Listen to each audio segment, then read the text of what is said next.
your congressman and talk to them about advocating for lupus.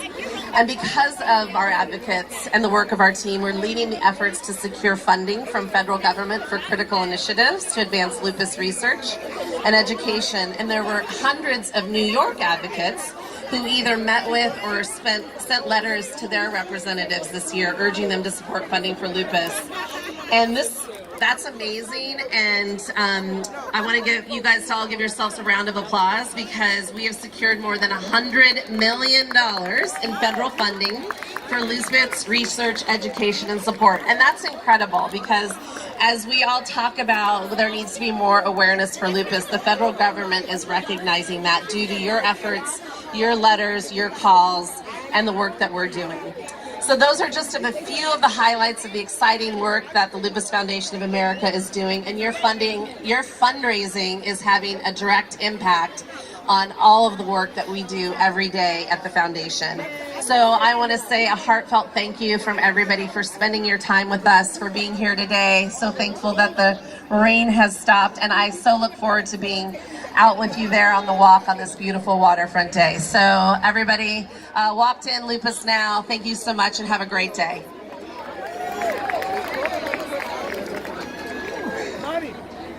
So thank you so much, Donna. Everyone give Donna a round of applause, please. And of course, we all know that we're here to celebrate our warriors and all the work that LFA has done. But unfortunately, we all also know that lupus has taken too many lives of the people that we love. I would now like to bring up Lupus Foundation of America National Ambassador, Dorothy Turan. Good morning, everybody. Thank you all so much. Oh my goodness, I have helpers. Good morning, everybody. How's everybody doing this morning? What a beautiful crowd of purple. Give yourselves a round of applause for being here. Thank you so much, Roxy. Today is a day of so many emotions. We celebrate all of you and are so thankful for all of you. Before we start our walk, it's really critically important that we remember all of the warriors that we have lost to lupus. Lupus is the leading cause of death in young women, but often goes unreported. One of those young women whose lives have been cut tragically short is my beautiful baby sister, Weade. Weade lost her battle 2.5 years ago to lupus at the age of 33 years old. My family and I have committed ourselves to do everything we can so that other families don't endure the heartache and pain that will reside with us forever. Even so, we know that so many other families with us today are in the same pain. We are crying together this morning. We feel each other and know that that pain is very, very, very real. This year, you'll see that there is a banner. LFA has made banners to recognize so many of our loved ones who those tears are about today.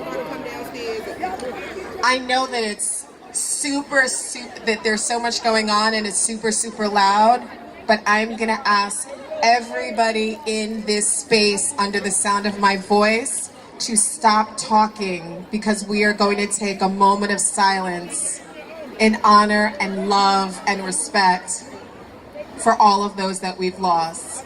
So please, everybody, I want a hush to come over this place.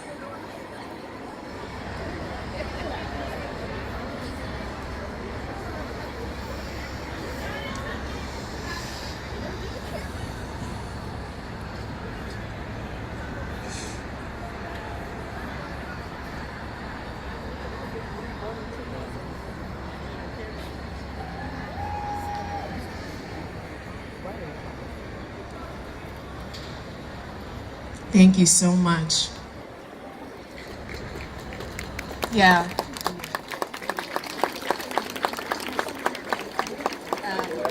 We want to recognize another very, very special group of people here today. The family, friends, and loved ones of those living with lupus. Give yourselves a round of applause because from the bottom of our hearts we say thank you so much we know that this fight could not be won without you, because we know that you are on the front lines with us. So please give yourselves and each other a huge round of applause. Thank you to all of our caregivers. Thank you so much. And my baby's here.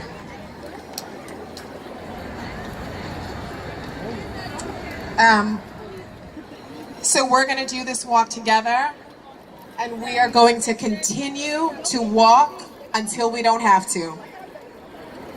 We're going to do this with love, and we're going to do this with holding on to each other. You don't have to know anyone here that is standing next to you. If you see someone in tears, I see you, I'm coming to you next. If you see someone in tears, if you see someone that needs a hug, this is a space, today is a day. You walk over to them and you get the support and the love that you need. Are y'all ready to walk? Yes! Y'all not ready to walk yet. Are y'all ready to walk to end lupus? Yes! Are y'all ready to walk to end this disease so we don't have to walk anymore? Yes! All right, let's do it. Thank you so much, everybody.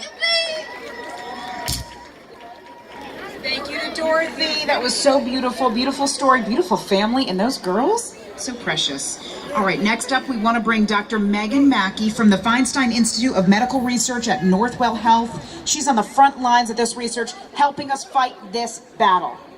Dr. Mackey, thank you so much.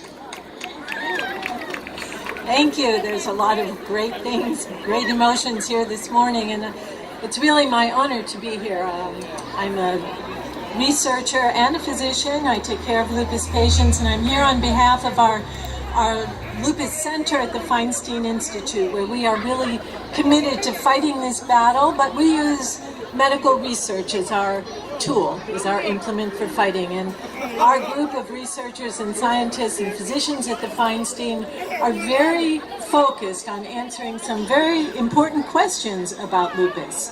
For example, why do the cells in the immune system switch to become autoreactive? Why do they attack self instead of doing their normal job? Why do some patients get kidney disease and others don't? Well, how is the brain affected in lupus? Why are lupus patients affected with problems with memory and depression? And to answer all of these questions really demands that we understand mechanisms of disease. We need to know exactly how that cell decides to turn around and start attacking the lungs or attacking the kidneys. Once we understand a mechanism, then we can start to think about how can we block this mechanism? How can we turn it around? Can we turn it off? Can we reverse it? Can we prevent it? And that's how drugs like Benlysta from GlaxoSmithKline was invented, was knowing mechanisms of disease. So we are committed to doing this, and it takes a team. And when you say the idea of research, most people start to think, well, you know, that's a test tube, maybe it's a lab mouse, maybe, you know, you got goggles on and you're in the lab. But I can tell you that lupus research is not isolated to a laboratory. We rely on a partnership with our patients and with healthy people who volunteer to participate in our research studies so that we can move our understanding of this disease forward. Because that seems to be one of the only ways we're going to conquer this disease.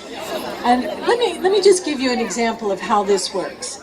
So lupus patients for years and years have noted the fact that they have trouble with memory. They have trouble with concentration, and they're frequently depressed. And for years and years, we didn't know why.